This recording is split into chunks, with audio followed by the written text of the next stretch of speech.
Bishop Desmond Tutu once said, "My humanity is bound up in yours, for we can only be human together." Think about this. We need this perspective because we need to do better. In this world of growing extremism and divided societies and general anxiety, we need to be more self-reflective, take more care of one another, and be less selfish. In order to face today's crisis, we need unity in our community and seize the opportunity and fight together for what is right. And restructure and rebuild our society. So let me take a moment to talk about an important aspect of our society, the economy. Even though we as humans are at the top of our scientific achievements and our material wealth, we are more than ever struggling with our mental health. So many people are anxious, depressed, stressed and burned out, unsure of their friendships and worried about how they are judged by others. Driven by consumption and having little or no real relationships. And one of the reasons this is happening is that the economy has derailed by the ultimate drive of the shareholders of corporations. For their holy grail has become nothing more than the longing for ultimate profit maximization.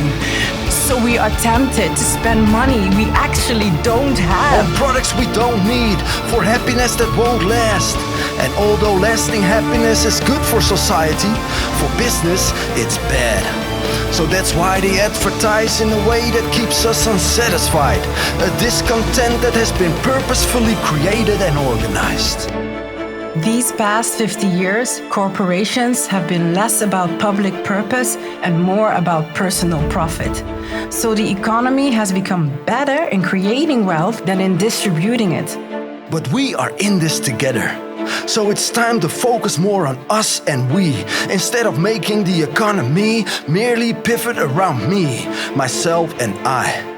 Yes, there is a reason why every country has its own story to tell regarding economical failure and human stupidity.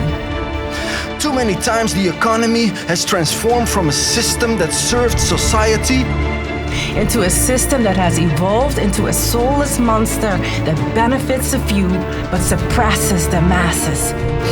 Don't get me wrong, the economy is brilliant when it serves society. But it's a monster when it becomes society's slaver. So we must take a different path, because our economy, our well-being and our planet are heading faster and faster towards disaster. Let's stop pointing fingers unless you point to yourself instead and ask the question we all should ask: what can we do? There is a lot to discuss, but if we want to safeguard the future me, we best can strengthen the future us. Because if we take this relational approach of thinking in our economy, our decisions will be made differently. If not, we will lose something more important than money and jobs: decency, freedom, and trust. How can we bring about change regarding what I mentioned? Well, let me explain. The first dimension is in this question, simple and plain. What is our purpose? What kind of economy do we want as a society? If you and I want to see relations based on trust, we definitely must stop lying and start trying to be the change. If we want a society that cares, then start caring yourself. It always starts by being an example. Show the people in society what it is that you stand for. Be a relational being. Fill your life with relationships that have meaning, instead of filling your life with things that are meaningless but purposeless. And the second thing that needs to be said, we need to reflect on who we are together. What unifies us? What are our core values? What defines us? I am pleading for these values to become leading. Let's learn from the mistakes being made in the past and write a new story about people and places being left better than the way they were found. Wealth that has been generated, lives that have been turned around, gardens that are looked after, families that are formed, and a planet that's being cherished.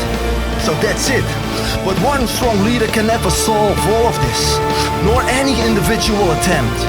Nor will extreme right or extreme left come up with a solution that lasts. Let's no longer focus on who is right. Let me show you what great nations look like. Let's rediscover these beautiful counterintuitive truths. A nation is strong when it cares for the weak too. A nation becomes rich when it cares for the poor. It becomes invulnerable when it's making sure the vulnerable will be financially secure. Let me conclude with this. Let's do it better and change our soulless zombie society that has become selfish into a society made for us. Let's approach all things from a relational point of view, because that's the reason why we are human. Human together.